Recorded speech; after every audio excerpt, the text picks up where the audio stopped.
So the current idea is to go to just honestly drive around and find something. Probably gonna go out west like an hour or so. It's a very YouTube-y thing, you know what I'm saying? It's a very let's have a talk, you know?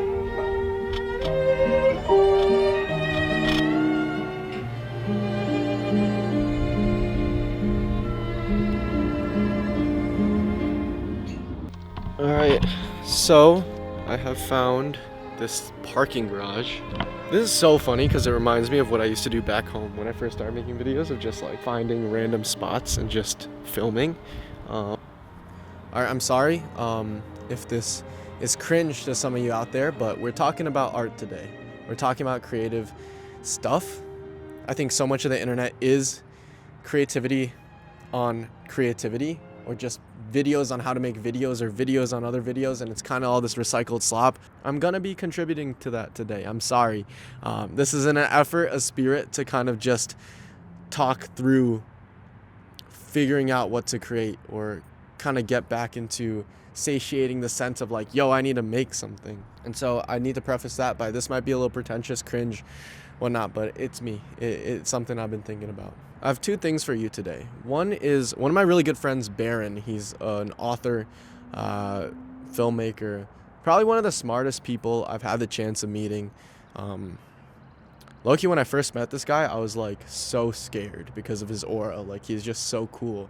But he turned out to be a really chill dude, and he's really smart. And one of the things that he told me multiple times, I've heard it from him, you know, when we're at these creator events and everyone's getting all deep and like, why do you create? Like, what is the meaning behind creation and all that pretentious BS? Like, he had come out with the statement of like, all art is humanity's way at saying we were here. It's our way of saying like, we were here, we existed, because at the end of the day, we're only here for 100 years. And whether it's an 150,000-year-old cave painting in Indonesia or like an IG reel that your friend throws up on a random Tuesday, all of that kind of falls under the same umbrella of just this weird human desire to maybe grasp for like permanence in the treadmill of life, because we're forgotten pretty quickly. And maybe it's narcissistic, but I think each of us carries that within us of, hey, I want to be remembered somehow. And he said that a few times and I resonated with it. I was like, cool, that's my explanation for art, because low-key, like, I've never been able to say anything as eloquent as he was able to say there. And I thought about it for a while, but recently I've been thinking, and I feel like I've encountered a second, at least for myself, I've encountered a second meaning to art that's kind of been in the back of my brain that I've been thinking about a lot, and it's been bothering me, and that's why I'm making this video, because I feel like I need to share it. Not that I'm like some Socrates here, but like, I come to realize that when you're an artist or you're creative, you have this ability to create hope from nothing. You tell a story and you can inspire someone. You write a poem and you can make someone feel something. Either way, you're creating this feeling of hope from nothing. And I was sitting there thinking through this and realizing that that's kind of cool. That is such a cool privilege that we have, where no other job, hobby, pastime really can do that to this level of depth of creating work from nothing. You have literally, there's nothing, and you just come up with some sort of idea, and you have the ability to impact people's lives and inspire them or give them hope or make them feel something. But for some reason, coming to that realization made me kind of wake up and be like, yo, start making stuff. Like, how cool is it that the things and the words you say and the stories you tell have the ability to give someone hope? This initially stemmed from, I had a conversation with Bonzo. He's an incredible creative, but he makes videos for Creator Camp, for our team. And we're there saying that, hey, something we wanted to do is whenever we post a video, like everyone just watches it together to celebrate it. And he had pointed out, he's like, hey, I love the meeting, but like that's the only part that I don't really know, because he thought we were going to give feedback during that meeting. But we're kind of just like, no, like we want to celebrate the creative, because everyone else in the company who is working in the spreadsheets, the emails, doesn't really get to see much of their work represented in real life. And when you create things, you can see that. You do have the privilege of that. And so what we create as a team is not only for people on the outside world, but it's also for ourselves and to motivate the team. And that's kind of where that idea came from. It's been stuck in my head, and it's something that is kind of cool. It's kind of cool. How much of a privilege is it to be able to create things that like move people, that get seen by folks, that can have an impact. And I think that's the coolest thing in the world.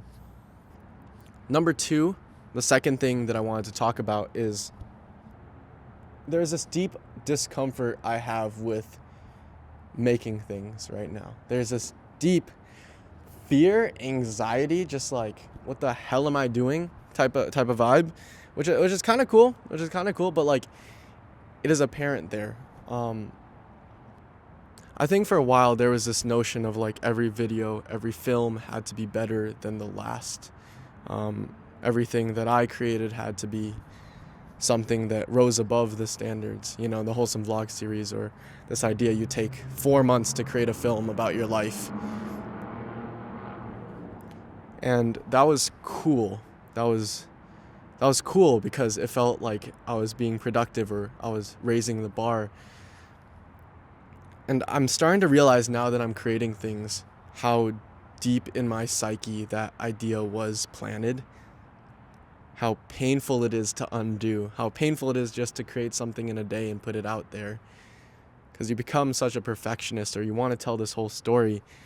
But also in that same way, how hard it is to evolve and leave old tropes, and the way my voiceover is inflected, and just the way I used to create videos. Like, there is a formula to it now that I feel comfortable with. And there's this deep discomfort in becoming a beginner again and doing something that's more true to myself, because going back to that style and how I used to make videos now, it just isn't me. It's not who I am. And so there's a sense of having to start over again. It's almost like you're a snake shedding your skin. It's like there is so much, you go 3 years making films out of your life and pushing yourself every single time, spending months on months on these, trying to have like a deep meaning to it all. And I'm realizing there's so much to unravel. There's so much perfectionism to just throw in the trash. And it's painful to create sometimes. It's painful to write videos and hear myself in these old ways. But I think there are 2 different ways you can go about it. It's either you spend 5 months planning the perfect comeback and planning this whole new style, and sometimes that works, like Tyler the Creator, he did that a lot. Or you can just kind of painfully churn out more and more stuff and slowly find your voice again. And I think I'm opting for the latter. I'm a much different person than I was in a lot of the stuff that I've put out, that a lot of you guys know me for. And I know that I could go back to that. And low-key, this video is kind of like that at the same time. I could go back to traveling or telling these stories and having these voiceovers. But I truly do think there's some power in taking control of it and being able to push through the discomfort of having to find that voice again. And that's what I'm trying to do. Because it is cool having like 3 months and then you create something that you really love, that you put all your love and heart into and your soul into. That is a good feeling. Like I enjoyed it, but at the same time, I feel like I need a push to get out of this comfort zone that I've created. I still feel myself weirdly like the way me and Max talked about it was like you document your life to the nth degree for so many years. It feels like you're an actor portraying yourself, and at any moment you can just go back and unfreeze, and when the camera turns on you become that. But that's not you as a person. That's not necessarily who you are. It's this great experiment of this character you've been playing. And so I'm not sure what the point of this exactly was, but I think the idea of paralysis at every level of creation is so real. And if you ever find yourself trying to find your voice again, you aren't alone in that.